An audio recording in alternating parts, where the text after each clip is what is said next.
What's up, Bulldogs? All right, in this video, we're going to be talking about how alpha males do not kneel. What I'm going to talk about specifically is why I've been seeing a lot of people that have been basically cowering to bullying and to people who are trying to force a viewpoint on them because of the social consequences, and why, as an alpha male, you're not going to do that.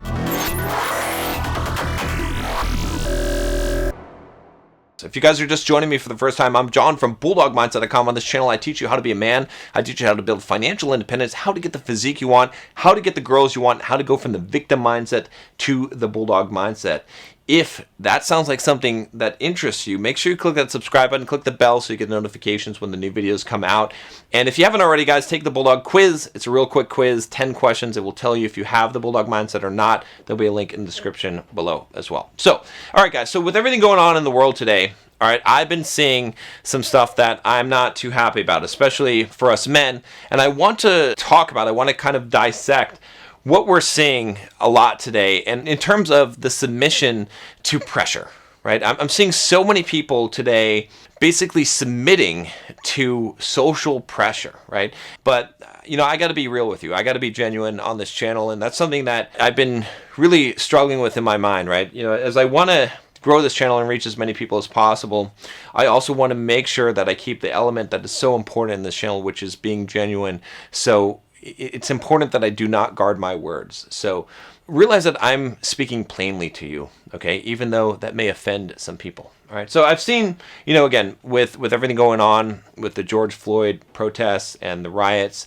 and the Black Lives Matter movement, I've seen some very troubling things, and you can check out the clips of police officers, of people basically kneeling for Black Lives Matter, and I've even seen a lot of Facebook posts from a lot of my friends and people who I had respected, who, in my opinion, are cowering to the social pressure. They're giving in here.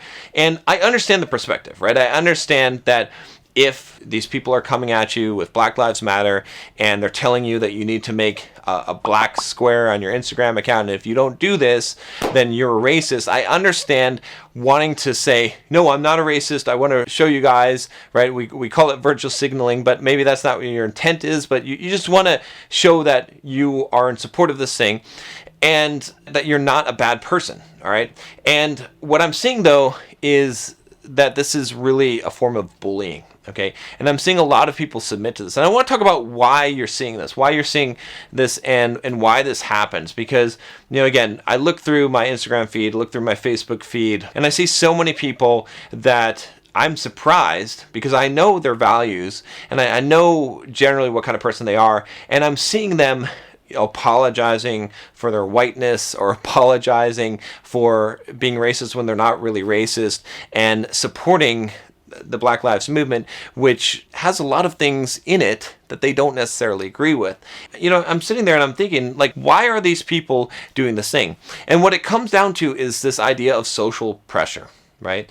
And what we see a lot of times is that when something is popular, all right, a lot of people, what they'll do is, by default, they will seek the approval of other people and they will go along with the crowd. And this is a very, very dangerous thing for you to do, especially as a man, because it is completely weak. This is not a reflection of whether or not you actually agree with Black Lives Matter, because I know that some of you that are watching this, all right, even though I will tell you that I disagree with the movement, I don't think that there is an issue. I think it's being blown out of proportion. You know, obviously there is racism to some degree, but I disagree with the general movement itself and the way that it's being put out there. In fact, I was just talking to someone and I was saying, like, if this movement was really authentic, it would come across in a way that does not try to obligate or socially pressure people, right? If I were, for example, running the Black Lives Movement, this would be my message. I see this problem. I see this racism in society. I see problems with black people being discriminated against, with them being killed by police officers, okay? And I have created this thing, or there's this thing called Black Lives Matter, and I really feel strongly about this, and I would like to see things change. And I would love for you to join us. I would love for you to be a part of this and to share this and to share your concern for it. But if you don't agree with it, if you don't feel like doing anything and you don't want to do this, then please don't. I don't want to pressure you in any way to make you feel like you're a bad person if you don't. If you don't agree with it, it's fine. We can have a discussion, but I don't want you to feel like you're a bad person or a racist or anything like that if you don't agree with this. But I want to do this good thing, and I would love for you to join me. Okay, that would be my way of talking about this and getting people on board about it, because I don't want to socially pressure people. I don't want people to do things out of obligation. I want them to do things out of a genuine interest or a genuine belief in a thing.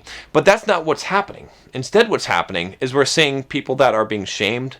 We're seeing, basically social justice warriors coming out and compelling people to adopt a narrative that they don't truly believe in their hearts. And to some degree, I hate the term gaslighting, but you could say that they're gaslighting them into believing that they're a bad person, that they're a racist, or whatever these things are, if they don't believe these things, if they don't support these things.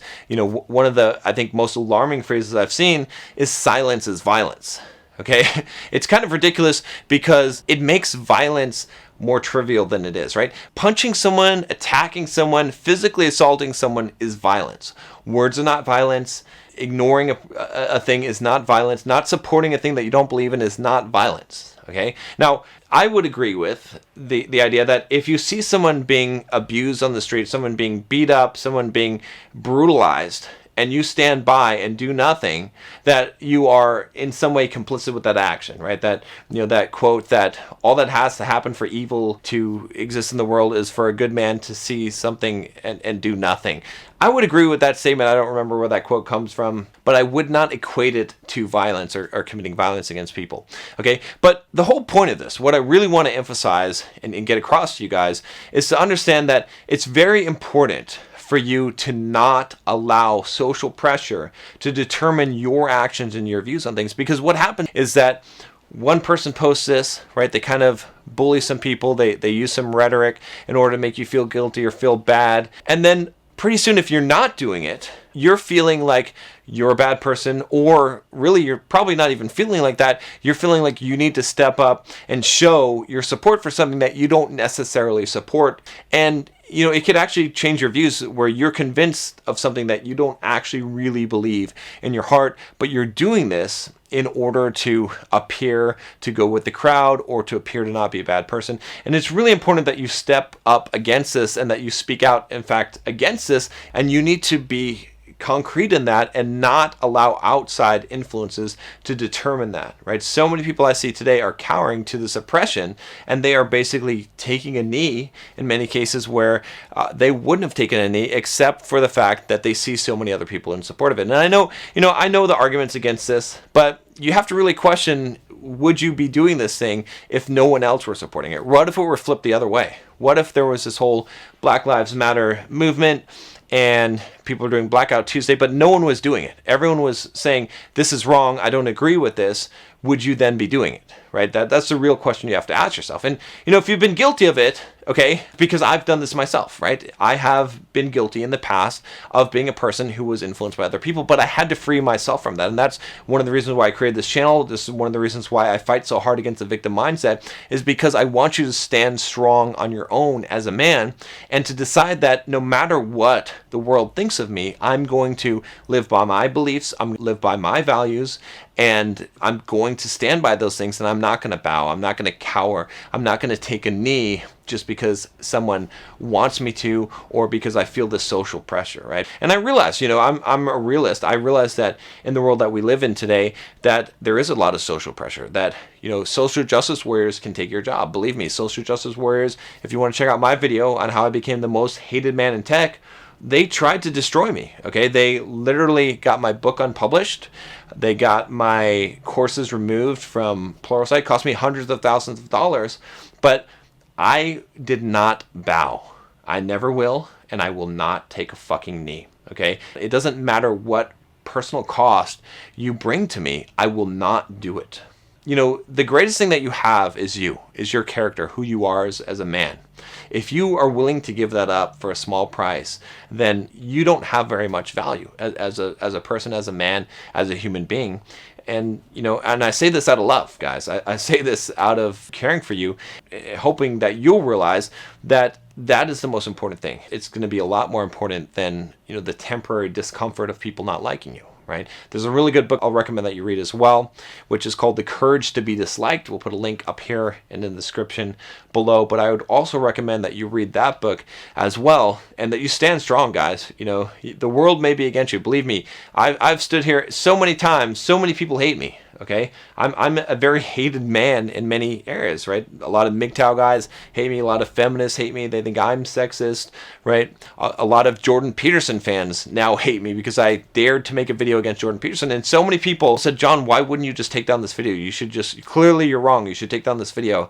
And I'm not going to hide. I'm not going to take it down. Even if I were wrong, I would still not take down the video because I'm not going to cower. I'm not going to be bullied. All right, and you shouldn't be either. So that's my message for you guys. If you haven't already, take the Bulldog Mindset quiz and see if you have the Bulldog Mindset. Okay, it's going to give you a good indication of where you stand on this. It's a quick 10-question quiz, and let me know. What do you guys think? What do you think about all this? What do you think about taking a knee and and again being forced into a viewpoint that you don't have? All right, guys, take care.